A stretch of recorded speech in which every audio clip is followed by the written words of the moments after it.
Buenas noches, gente.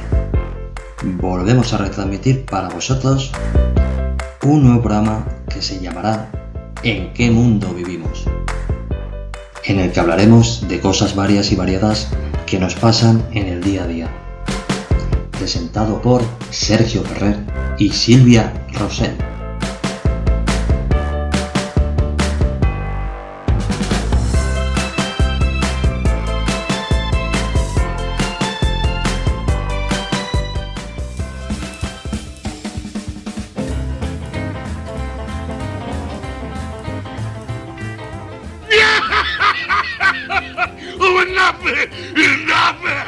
¡Wow! Las leyendas del rock and roll de los años 50. Dios, lo que nos dieron y lo que nos dan. Pasarán los años y seguiremos oyendo la puñetera música una, otra y otra vez. ¿Cuáles fueron los reyes de los años 50? ¿Quién mandaba en aquella época? Pues eso lo vamos a tener esta noche. ¿En qué mundo vivimos? Así que hoy es el primer programa y lo vamos a dedicar un poquito a la música de los años 50.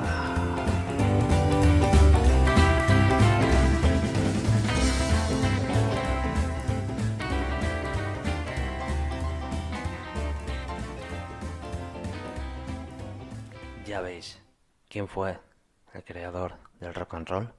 Vamos allá. Pues el gran creador del rock and roll fue un tal Jackie Preston y sus Delta Cats, que crearon una canción de... bueno, la primera para mí que fue rock and roll, sinceramente, fue esa. Quien llevó esa canción fue un tal Sam Phillips, que si os acordaréis un poco, luego fue el que fundó Sam Records y llevó al gran Elvis Aaron Presley. Bueno, pues la primera canción de rock fue de él. Esa canción pasa una cosa, bueno, que el cantante era negro. Vosotros sabéis que en Estados Unidos hay mucho racismo y en muchos más lados, pero allí en aquella época aquello era bestial. Entonces, claro, que un negro creara una canción de rock and roll y fuera la primera, pues no mola, ¿no? No mola. Entonces, según dicen allí la gente, el creador del rock and roll fue Bill Haley y The Comics, que lanzaron su primera canción Days and Night Rock, que fue una obra clásica que pasó a la historia como la primera canción de rock and roll, cuando sinceramente no fue la primera canción de rock and roll. O sea, que no os mientan, pero claro, Bill Haley era blanco. Esto es el creador del rock and roll. Luego, para mí, el abuelo del rock and roll, para mí el que lo creó todo, el padre fundador, que ya desgraciadamente murió a los 90 años, fue el gran Chuck Berry. Ese para mí fue el abuelo del rock and roll. Fue el que creó todo. Había gente que le gustaba, había gente que no. ¿Por qué? Porque era negro. Volvemos a lo mismo. Entonces, bueno, Chuck Berry en 1954 creó canciones legendarias como el Roll of Beethoven, Roll and Roll Music y, como no, el Johnny B. Good. Aparte de cantar, él componía las canciones y era, bueno, yo creo que era uno de los mejores guitarristas de todos los tiempos. De hecho, dicho por el gran Brian May del grupo Queen, dicho por John Lennon, que en paz descanse, de los Beatles, bueno, dicho por un montón de guitarristas, dicho por un tal Jimi Hendrix, que si sabéis fue un grande entre los grandes, pues ha sido el mejor o de los mejores guitarristas de todos los tiempos. Lo que pasa que en aquella época pues pasa una cosa, que es lo que vuelvo a repetir, pues era negro, ¿vale? Entonces, como era negro, pues no interesaba. Pues entonces Chuck Berry fue el abuelo del rock and roll, el abuelo de la música, el que dijo, aquí estoy yo. Y Chuck Berry tenía una cosa muy buena, ¿no? Cuando se ponía a cantar, pues tenía, aparte en el escenario, hacía uno de sus bailes típicos que se llamara el baile del pato, que era un baile típico, y luego bailaba prácticamente en el escenario, del cual luego se copiaron también mucha gente. El gran Chuck Berry nació en la ciudad de San Luis, en el estado de Missouri en 1926. No es que fuera pobre o pasara pobreza, pero no tuvo una juventud muy fácil, pues por culpa del racismo. Bueno, antes que nada, el rock and roll es una mezcla entre el country, el blues y el rhythm and blues, ¿vale? Esto es una música negra que cantaban, gospel, todo. Es que al final para todo lo mismo. Luego lo fusionó el gran Chuck Berry e hizo esta auténtica obra de arte. Vale, no fue una infancia muy buena la que tuvo Chuck Berry, vale, porque tuvo que pasar 3 años en un reformatorio para menores, por asalto a mano armada, por cosas que le pasaron en esta vida y bueno, y como eres de la piel que eres, pues lo vas a pagar caro. Y desde luego que lo pagó. Chuck Berry fue influenciado por leyendas tan grandes como Muddy Waters. Él cogió un día la guitarra y se puso a poner 3, 4 acordes y sonó auténticamente bestial. De hecho, la canción del Johnny B. Good la habéis visto en un montón de películas. En Regreso al Futuro la habréis visto, pero en un centenar. Luego, aparte, versioneadas. Bueno, es una de las canciones más sonadas de la historia del rock and roll. En la época en que Chuck Berry iba siendo número uno, que lo consiguió con Maybelline, vale, luego aparte consiguió alcanzar los números unos, como os he dicho, con el Roll a Beethoven, Set List 16, Carol y el clásico Johnny B. Good. Vale, pasa que esto, juntado con el color de la piel, fue un poquito obstáculo para que siguiese el número uno y al frente de todo. El abuelo del rock and roll, como digo que fue Chuck Berry para mí, en aquella época nacieron gentes y leyendas muy buenas. Estaba el gran Little Richard, pero con Little Richard pasó pues que Little Richard se denominaba lo que hoy en día es gay, ¿vale? Y en aquella época pues también estamos en lo mismo. No estaba bien visto. El tío era un fenómeno con el piano. En aquella época estaba Little Richard, el gran Jerry Lee Lewis, que también tuvo sus problemas por casarse con una chiquilla de 16 años, que al paso de los años se vio que sigue siendo su mujer. Pero bueno, en Estados Unidos igual una tontería o alguna cosa te hunden y al que quieren subir para arriba, pues lo suben. Entonces, en aquella época habían aparte muchos grupos muy grandes y muy buenos. Habéis oído hablar, supongo, de los Platters. Los Platters era un grupo de dudúa bestial. Yo creo que tiene famosas canciones como Only You, El humo que corre tus ojos, lo digo en español porque no me acuerdo ahora mismo en inglés.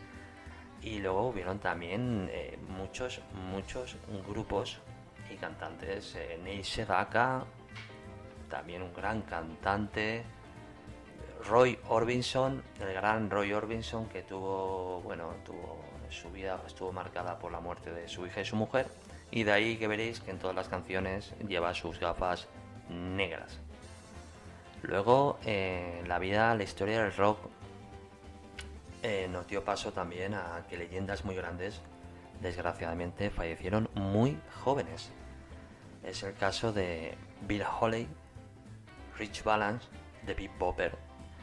Pues el tal Buddy Holly y Richie Valance estaban marcados a ser las futuras estrellas del rock. Y desgraciadamente, pues antiguamente, pues no es como ahora. Antiguamente iban en autobús a recorrer kilómetros, a cantar por todos los estados, un día tras otro. No había este descanso ni esto que hay ahora. Y bueno, una noche de invierno, que estaba nevando, una noche muy jodida, pues decidieron ir en unas avionetas bastante cutres de aquella época para adelantar y poder descansar allí cuando llegasen un poquito más, que igual eran unas horas, no creí que era más. Y desgraciadamente pues la avioneta se estrelló y ese está dicho como el día en que murió el rock and roll. Ahí falleció Bill Haley, Richie Valance y David Bopper. Ese día fue tristemente recordado y será recordado, por todos los grandes artistas, por la gente que estamos influenciada en esto, porque fue un día triste, ¿no? Lo siguiente. Bueno, antes que nada, esto que os estoy contando es el rock and roll. ¿El por qué me gusta el rock and roll? Pues os voy a decir un poquito el tema, ¿no? Yo tenía 9, 10 años y iba a casa de mi primo el Jorge, que de aquí le doy un fuerte abrazo, porque es él el que me influenció en todo esto del rock and roll. Mi primo era rocker, en aquella época, pues bueno, os acordaréis que llevaban el tupé, iban todos vestiditos, en plan gris, en plan las películas antiguas que habréis visto, Creep Baby en Lágrima, bueno, o sea, un montón de películas, American Graffiti, que para mí es la mejor película que hay de todos los tiempos dedicada a eso. Y bueno, yo iba y antiguamente estaban las cintas y me grababa cintas que yo escuchaba y todas las cintas eran pues de rock and roll, tanto de cantantes solistas como de grupos. Y ahí yo me fui influenciando mucho en esa música, tanto que con esa música me quedé. Aparte de música melódica, me gusta mucho el rock and roll, pero me gusta el rock and roll inglés. El español, bueno, son copias de canciones inglesas, con lo cual no me convence tanto. De ahí a mi adicción del rock and roll, que yo creo que un poquito de eso también se lo pasé a mi hermano el pequeño, por eso le gusta tanto. Otro fuerte abrazo a mi hermano Dani. Y ahí empezó mi historia con el rock. Bueno, cuando Chuck Berry estaba número 1, Chuck Berry era un fenómeno. Chuck Berry tenía un problema, es que era negro, como os he ido diciendo, ¿no? Entonces, Sun Records cogió a un chiquillo, porque era un crío, alto, bien visto, guapetón, que se meneaba como nadie en el escenario y con una voz que tengo que reconocer que es bestial. Yo tengo que reconocerlo, que a mí Elvis me gusta mucho cómo canta, porque tiene una voz que es blanca y a la vez negra, no sé, es una mezcla bestial. Y luego encima del escenario pues se meneaba, pues hay que reconocer las cosas como no se meneaba nadie. Yo ya puedo haber visto vídeos de todos los cantantes del rock and roll y encima del escenario era Elvis. Tenía ese don y ese don pues Sun Records lo explotó al máximo. Elvis Aaron Presley fue nombrado el rey del rock and roll. Y yo ahí pues tengo que reconocer que estoy de acuerdo. ¿Por qué? Elvis tiene canciones bestiales y canciones melódicas preciosas. Son canciones que aparte de que no han pasado, las siguen recreando, siguen, bueno, sacando nuevas versiones. Y sinceramente muy pocas personas han superado las versiones de él. Esa voz era inconfundible, era inimitable. Llenaba los estadios allá donde iba. Lo que pasa que luego le fue pasando factura, pues porque quería aguantar más de la cuenta, se empezó a tomar pastillas, porque los conciertos hay que reconocer que en aquella época, ya vuelvo a repetir que no es como ahora. Un día hacías concierto y al día siguiente volvías a hacer otro concierto y al día siguiente volvías a hacer otro concierto y cantabas en directo. Ahora se canta mucho en playback, con lo cual la voz te dura años, años, años y muchos más años. Vale. Elvis fue el número 1, alcanzó número 1 en un montonazo de veces. Creo que no acabará nunca ese legado. Discos de oro ya ni os cuento. Y para mí la música de los 80, perdonad, de los 50 fue bestial. Fue lo mejor que ha habido. Y lo mejor que habrá. Yo no he oído grupos cantar sin sonido, sin guitarras, como en aquella época. Luego ya, cuando ya empezó los años 60, ya empezó a influenciarse un poco la música inglesa. Que esa música, bueno, esa música fue para mí creada por un grupo que pasó a la historia, para mí el mejor grupo de todos los tiempos. No voy a decir